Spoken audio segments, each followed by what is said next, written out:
I don't know if you guys saw the latest from the Beltway, Washington, the District of Columbia, Hollywood for ugly people, Washington, D.C.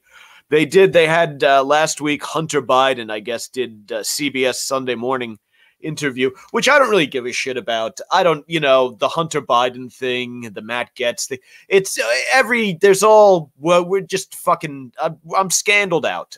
They can all kiss my ass. I don't give a fuck. But there was something, as a news consumer, I did have to at least check it out. And this did stick out to me. I'm going to check this out. But Hunter, who was kicked out of the Navy Reserve after failing a drug test, grappled with substance abuse for years. And after Bo died of brain cancer in 2015, Hunter said he started binge drinking vodka so heavily that his father intervened. He came to me at my apartment one time, Hunter recalled, and this was when he was still in office as vice president, and so he kind of ditched his Secret Service, figured out a way to get over to the house, and I said, "What are you doing here?" He said, "Honey, what are you doing?" I said, "Dad, I'm fine." He said, "You're not." And this may seem everyone knows that Hunter Biden likes to have a good time, so it's no surprise that he was boozing. But who the fuck calls their grown adult son honey? Is that not bizarre to anyone? And I know you could draw the conclusion that it's Hunter, so it's Hunny, honey, but no, it's there in the print honey, like Winnie the Pooh eats out of the jar, what they make in the honeycomb hideout, bumblebees and such. You don't call your son honey. Like, this is a misprint. He should sue for libel and slander, whichever one is the printed one. I always forget. Your son is not honey, okay? You should probably almost call your daughter honey. It's just a weird thing. But your son, definitely not. Pal, bud, son, dude, man, kid, champ, sport, all fine. Not honey. You don't do that. I've seen this before. I was, not this specifically, but something very close. I was umpiring a Little League baseball game when I was younger, in middle school, high school, or whatever the fuck. And I witnessed a father kiss his son. His son was playing, or had just run down to first base, and his father was the first base coach. And I remember seeing him kiss his son on the head and call him sweetie. And even as a child, I remember seeing that and thinking to myself, wow, what a fag. Like, you just don't do it. And we're talking about Joe Biden here. This is Joe, the fucking president.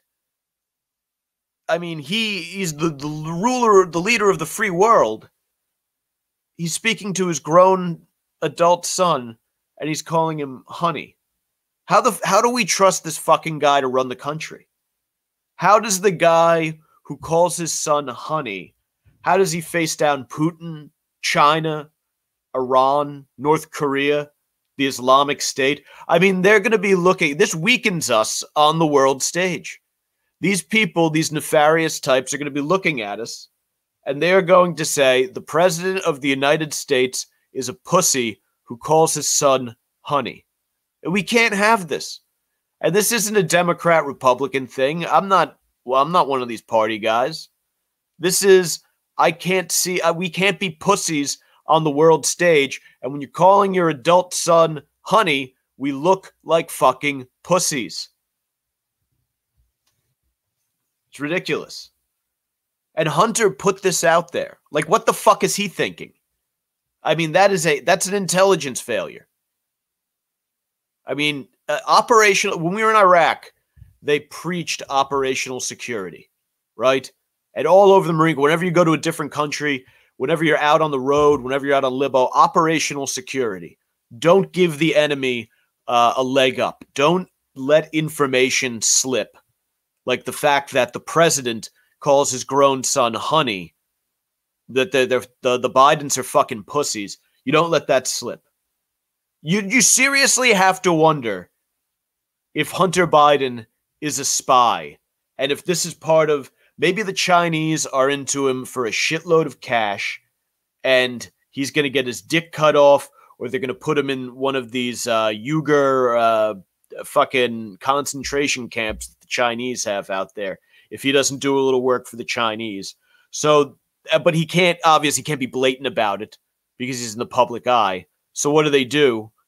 They have him print this sort of innocuous sounding story, but he lets it slip that his father, the president of the United States, calls his son honey. And it weakens us on the world stage. All right?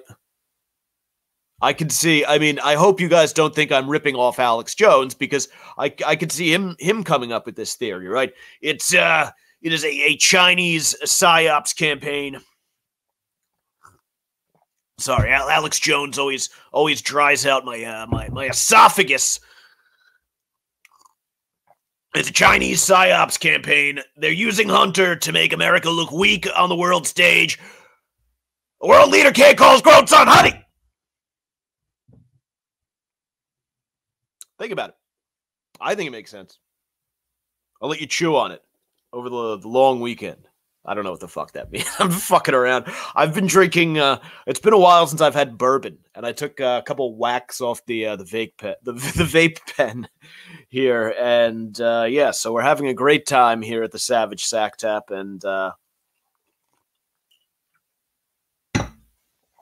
remaining within the political realm, but moving on to a honey pot of a different kind. One of my favorite honey pots in the political diaspora, our girl Marjorie Taylor Greene, who I believe when we last checked in on her, she was getting fucked silly by some tantric sex guru who also trains people in the art of sword fighting. So we might not agree with her politics or her stance on everything, but we do stand Marjorie Taylor Greene just a little bit here at the Savage Sacktap.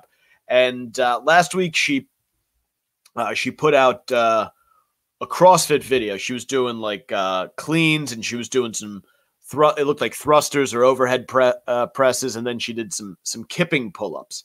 And people on Twitter were mocking her kipping pull-up technique. And if you don't know what kipping is, it's these really over-the-top, like thrusting, air fucking pull-ups, and the people do them in CrossFit competitions or in like timed CrossFit workouts and shit.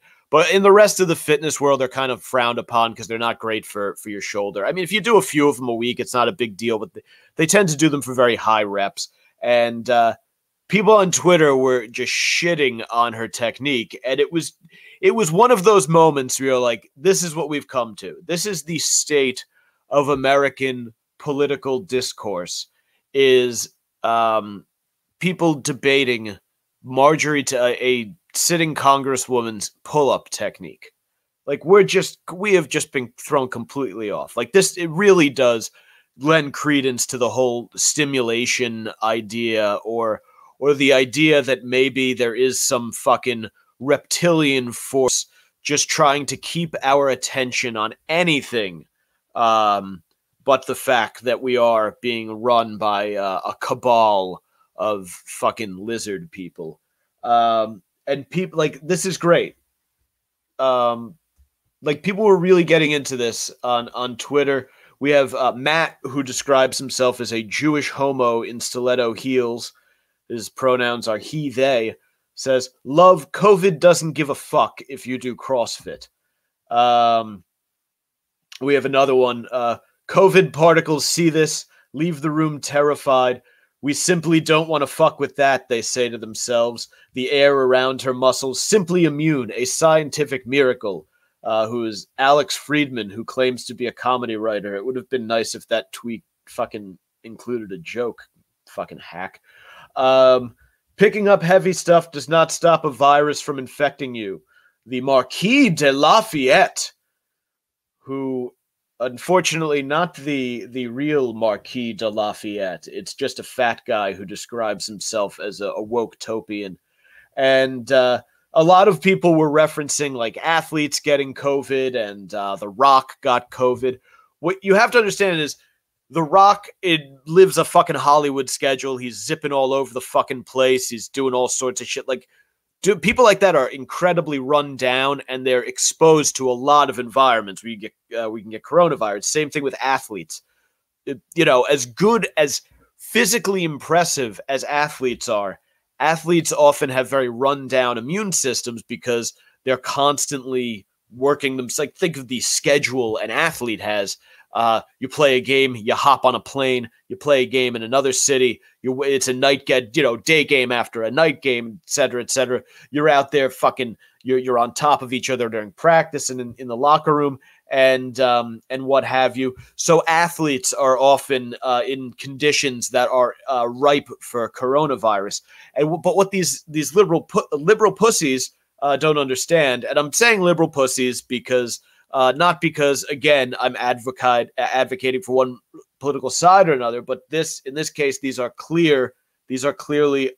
the American left. These are the pussies who wanted the gyms shut down. They wanted you on your couch for a year, ordering Seamless, drinking wine, watching Netflix, doing all of those things that crammed inside with each other, all of those things that created the conditions that were ripe for the spread of coronavirus. What these liberal pussies don't understand is that coronavirus is a fat people killer, all right? But you're not allowed to say that obesity is a problem because in their eyes, obesity is healthy, right? Because as long as you love yourself, that's what counts, right? Not fucking lipid count or whatever. But fit, healthy people are not dying of COVID for the most part, unless there's, asthma or some other heart, congeniality, underlying condition, okay? Locking people inside increased transmission rates. Keeping people out of the gym made people more vulnerable. I've said this before. Last year at this time, I couldn't go to the park, okay? Vitamin D fights fucking coronavirus. Like, this is what is sick and fucked up about this fucking country, is that everyone's like, oh, you got to get vaccinated. Get vaccinated. Get vaccinated. Once everyone in this fucking country loves medication, this country does not like taking responsibility for its own well-being. Coronavirus came around and stores were cleared out. I didn't have a problem grocery shopping. I bought fucking meat and vegetables with no problem. You go to the freezer aisle, you fat fucks. Eggo waffles were selling out. Okay, you had to be bribed with Krispy Kreme to get a vaccination.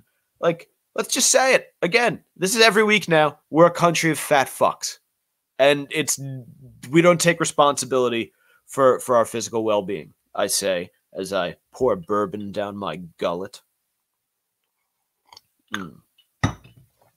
Hypocrite, huh? But you know what I'm saying.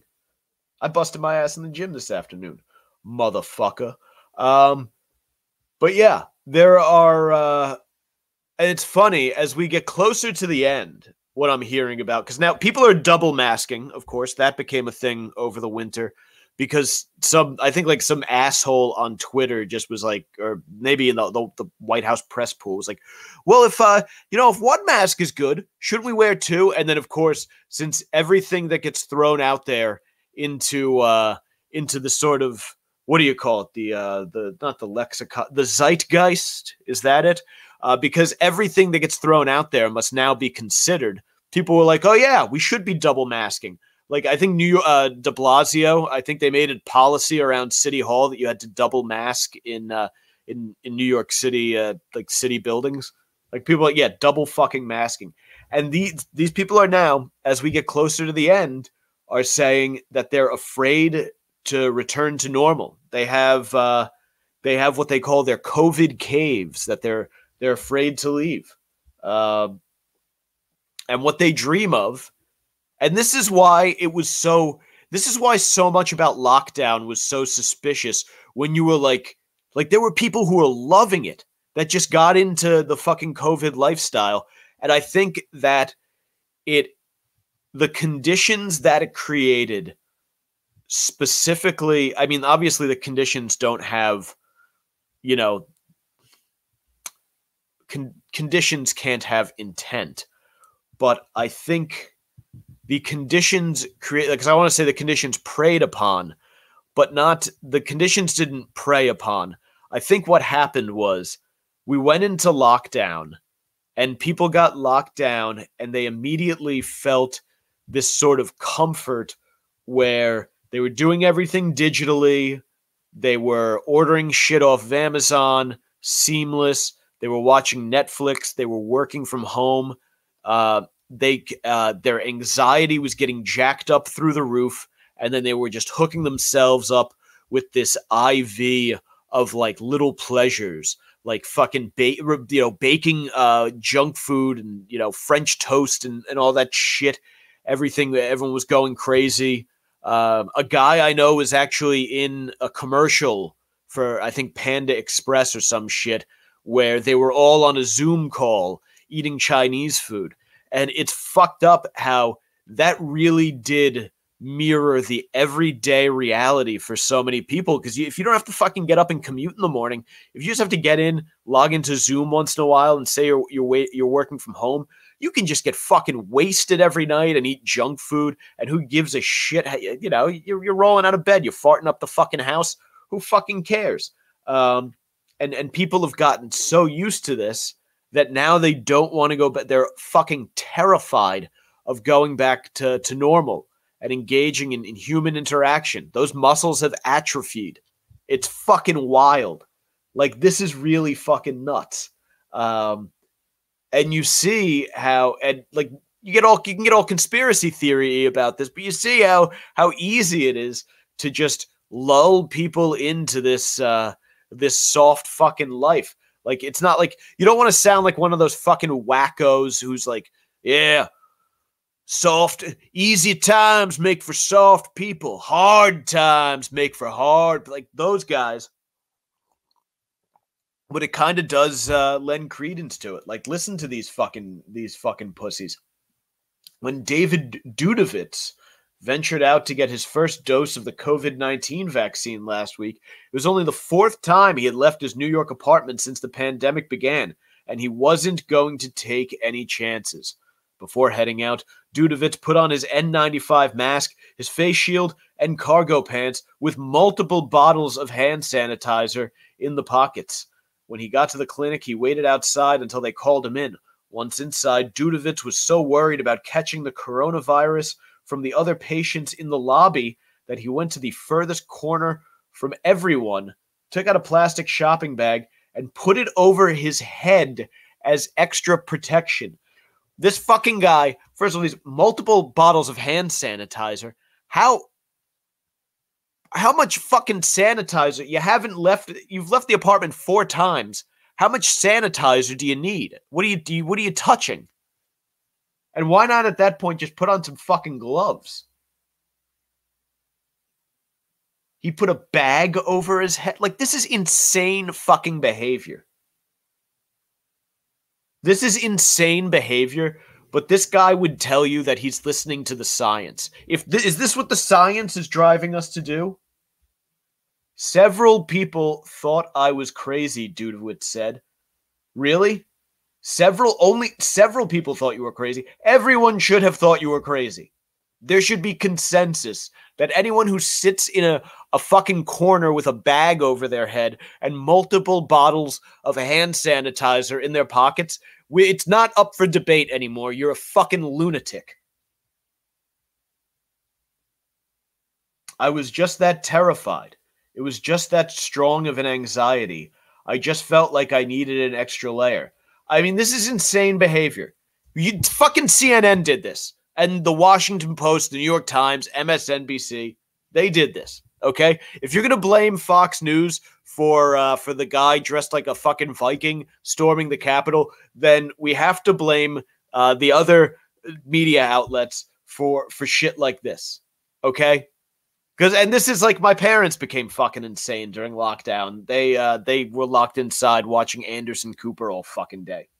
And people crying and a death tally on the bottom of the screen. The media profited off of these nut jobs sitting inside their homes all day, fattening themselves up and just consuming COVID porn for fucking, they'd get on, the TV's on all day, you're on Zoom, you're in front of the fucking TV on your Slack and your Zoom, you're trading fucking stories about it, you're on social media getting each other riled up, you look outside, you see your neighbor in a MAGA hat walks out on his lawn without a mask on to throw some fucking throw some mulch down and take the garbage out, and you take his picture and you put it all over fucking social media. These people went fucking crazy. More than a year into the pandemic, people have become accustomed to the lives they've built and the routines they've created in isolation at home in their COVID caves. The long-term effects of this are going to be fascinating. Like, half the country, we've already seen, I think we're seeing microcosms of it, right? Miami spring break, we got brawls, we got people twerking and fucking in the streets. People, all sorts of fucking wild shit is going on down there. We've had like 3-4 mass shootings inside of a week. Well, I don't know if you guys watch. I always pay attention to like spousal murders and shit. We've had a number of very high-profile stories involving that. We had these 2 kids down in Texas. These 2, I think they were like Bangladeshi or Sri Lankan or some shit. Whacked their entire fucking family, and they quoted The Office in the suicide note. Everybody's been sitting inside watching The fucking Office for 12 months. These fucking lunatics go and blast their entire fucking family. I mean, the long-term shit from this is going to be fascinating. I have a feeling we're going to look back on the whole shutting everything down thing and fucking everyone's brain up, and we're going to be like, oh, that was a bad idea. But you're not allowed to say that because the science says to put a bag over your head and hide in the fucking corner with cargo pants full of hand sanitizer. That's the sane guy. He followed the fucking science. Amazing. Some guy goes for a fucking run outside with no mask on, and you treat him like he's a fucking Nazi. So they want to go do some fucking deadlifting. But the guy in the corner with the fucking bag over his head. Yeah, let's follow his example. Good fucking job. Just fucking brilliant. What do we got next?